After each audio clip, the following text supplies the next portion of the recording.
Hi, I'm Dr. Eleanor Jupp. I'm a lecturer in social policy here at the University of Kent. And I'm talking today about austerity, in other words, cuts to the welfare state and to public services at a time of growing economic pressure on households. And I want to think today in particular about how austerity impacts on women. So, there's been lots of recent research to show that some of the benefit cuts and the service cuts that austerity has involved have disproportionately affected women. This chart here from the Women's Budget Group, which is a group of academics researching this area, shows how, firstly, it's poorer individuals who are most affected by changes to taxes and to benefits, which you'd probably expect. But secondly, it's women that are affected disproportionately also within those income groups.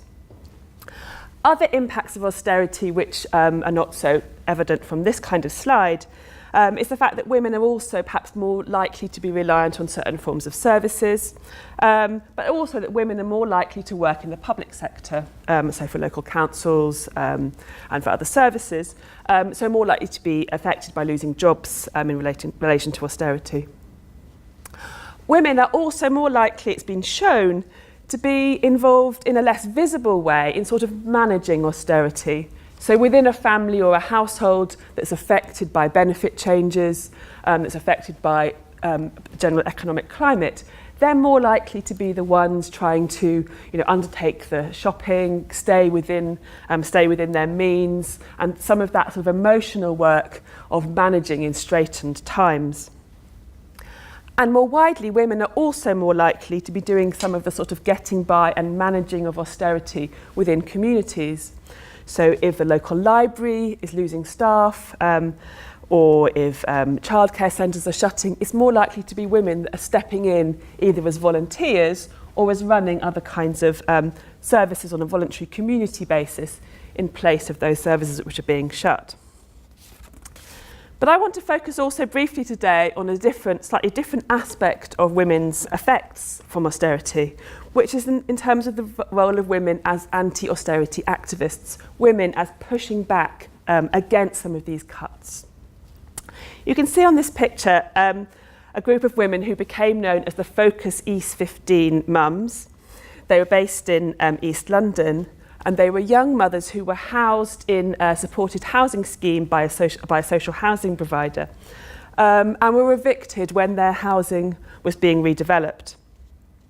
They fought back against this eviction, and from there became involved in wider issues of fighting against cuts to social housing in London. And they very much drew on their own personal experiences, their gendered personal experiences of motherhood and care and of being a young mother, to make visible some of the impacts of austerity and the sense of those cuts to social housing, what it meant for them.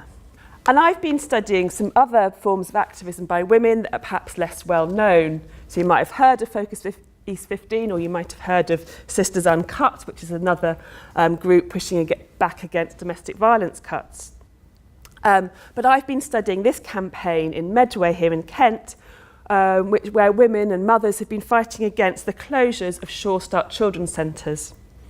So Sure Start Children's Centres are spaces set up to provide services for children under 5 and their parents. They provide play space and health and education spaces, and many of them are being shut all around the country, and 1,000 centres are estimated to have been shut between 2009 and the present day. And what I've noticed is that when women start to push back against these kinds of cuts, it often involves telling quite intimate and personal stories about their experiences. So in this case, about motherhood. Issues of maternal mental health, of isolation, of just the difficulty of caring for small children, and the importance of services like Sure Start Children's Centres in enabling women to manage their everyday lives and their parenting labour. And this is what's happened in Medway. And this is an example of that kind of activism, of women bringing those quite invisible stories and experiences into a public and political sphere. these forms of activism are also happening more widely, and this is an example of a story linked to a national campaign bringing together groups of mothers who are pushing back against the closures of Sure Start children's centres. It's run on social media, and as part of that campaign, women have posted up stories, their own stories about mothering. So this is an example of a woman talking about isolation and loneliness and the crucial role of the Children's Centre in helping her to overcome that and to manage her everyday labour of parenting. And one of the things that I think is interesting about this form of activism is that rather than beginning from a position of political strength and power, it actually begins from a position of vulnerability and actually draws attention to these women's vulnerabilities and therefore the losses which austerity puts onto them. And actually, if you think about citizenship and how we think about political discourse, that's actually quite subversive.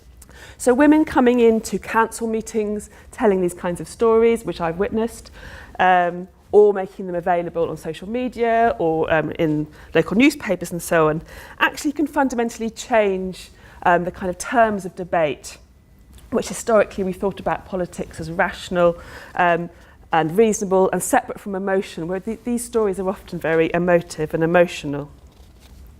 And these stories can change decisions. So I've witnessed this as well. In Medway, where I was following the campaign, women coming forward, telling their stories, making visible their experiences in relation to the centres, did lead to some of those centres which had been earmarked for closure staying open. But I think there's also another side to these kinds of storytelling. I'm going to finish up mentioning this, that actually if women put themselves sort of on the line in this way, make themselves vulnerable, tell these stories, what happens then if you are ignored or dismissed? And I've seen this happen as well. Women who are already vulnerable coming forward to talk about experiences such as domestic violence, such as postnatal depression, then actually being belittled in spheres of public politics. So to conclude, I think this is a really interesting area in terms of thinking about activism and citizenship more broadly, these voices and these experiences of women who are coming forward under conditions of austerity.